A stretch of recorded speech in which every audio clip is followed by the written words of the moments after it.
हम कोनो गायक सिंगर ना है भैया। बहुत पहले कुछ गाना लिखले रही, उहे गाना के अपने आवाज में गा करके आप सबके बीच में भेज रहल बानी। हमरा आशा ना पूरा विश्वास बा कि आप सबके अच्छा लागी और आप सबके प्यार दुलार आशीर्वाद मिली।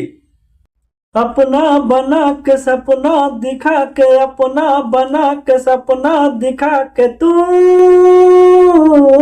क्यों भूला गई सजनी, तू क्यों भूला गई सजनी, तू क्यों भूला गई सजनी। तो हर खत पाती अबुले दिल से लगावा ले बानी। तो हर खत पाती अबुले दिल से लगावा ले बानी। तो हर चेहरा सुन ल सजनिया, तो हर चेहरा सुन ल सजनिया दिल में छुपावा ले बानी। फिर का खता भइल, का भइल वो गलती, भूला गई सजनी, तू क्यों भूला गई सजनी, तू क्यों भूला गई सजनी।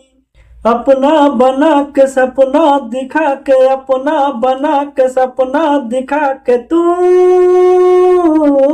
क्यों भूला गई सजनी, तू क्यों भूला गई सजनी, तू क्यों भूला गई सजनी। बचपन में खेलत रहनी जा दुल्हा दुल्हन खेल के, याद पड़े तो आंसू निकले वापस के मेल के। हंस हंस राजा कहत रहलू, हंस हंस राजा कहत रहलू, खुदे बनलू रनिया तू, खुदे बनलू रनिया तू।